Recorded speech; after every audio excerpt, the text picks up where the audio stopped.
AITA for refusing to pay for my niece's college after she publicly humiliated me. I, 45F, have always been proud to support my family, even though I've chosen to remain child-free. Growing up, my brother, 47M, and I were close, and when he had his daughter Emily, 18F, I was thrilled to be the fun, supportive aunt. I've spent the past 18 years building a relationship with her and have tried to be there whenever she needed. Babysitting when she was little, taking her on special trips, being her confidant during tough teenage years, you name it. I wanted to be a positive influence in her life. Because I don't have kids of my own, I've also been able to save a decent chunk of money over the years. For as long as I can remember, I've told Emily and her parents that I'd help pay for her college when the time came. To me, it was a way to invest in her future and give her opportunities that I didn't have growing up. My brother and sister-in-law were always grateful and assured me they appreciated the gesture. Things were fine until last month. Emily recently graduated from high school, and her parents threw her a big graduation party. It was a beautiful event, held at a nice venue with about 50 people, including close family, friends, and some of Emily's classmates. I was excited to celebrate her achievements and even brought her a small gift, a gold bracelet engraved with her graduation date. It wasn't extravagant, but I thought it was meaningful. The party was going well until Emily gave a speech.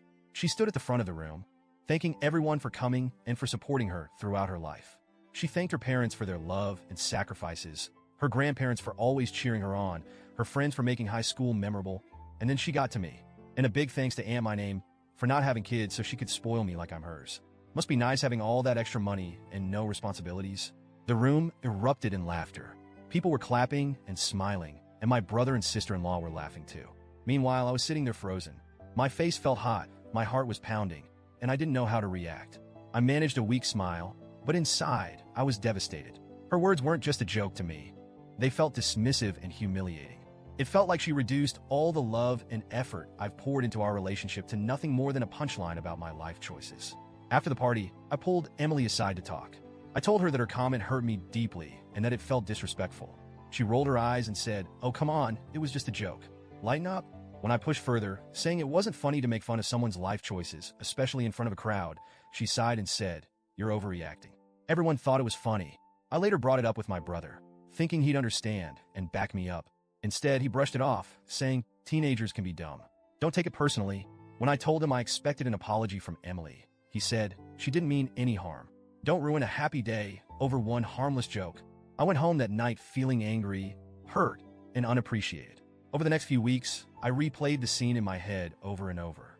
Every time I thought about the laughter and the way Emily dismissed my feelings, it made my blood boil. I've sacrificed so much over the years to save money for her college, cutting back on vacations, skipping luxuries, working overtime.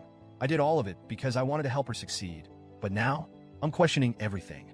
After a lot of soul-searching, I decided to withdraw my offer to pay for her college. It wasn't an easy decision, but I felt like I couldn't continue to support someone who showed such a lack of respect and gratitude. When I told my brother, he lost it. He called me selfish, petty, and vindictive. He said I was punishing Emily for a harmless joke and jeopardizing her future over my own insecurities. I tried to explain that it wasn't about the money. It was about the principle. Emily's words and attitude showed me that she doesn't value what I've done for her. My brother accused me of blowing things out of proportion and said I was being unfair to an immature teenager who made a mistake. Here's the thing. Emily still hasn't apologized. Not a text, not a phone call, nothing. She's acted like everything is fine, and that hurts even more. If she had shown even a little remorse, I might have reconsidered. But her refusal to acknowledge how her words affected me feels like a slap in the face. Now the whole family is involved. My parents think I'm overreacting and that I should be the bigger person. Some of my cousins have said they understand my perspective but think cutting off college funding is a step too far. Meanwhile, my brother and sister-in-law have been telling anyone who will listen that I'm sabotaging Emily's future out of spite. I'm starting to wonder if they're right. Am I being too harsh? Should I just let it go and pay for college as I originally planned? Or am I justified in standing my ground?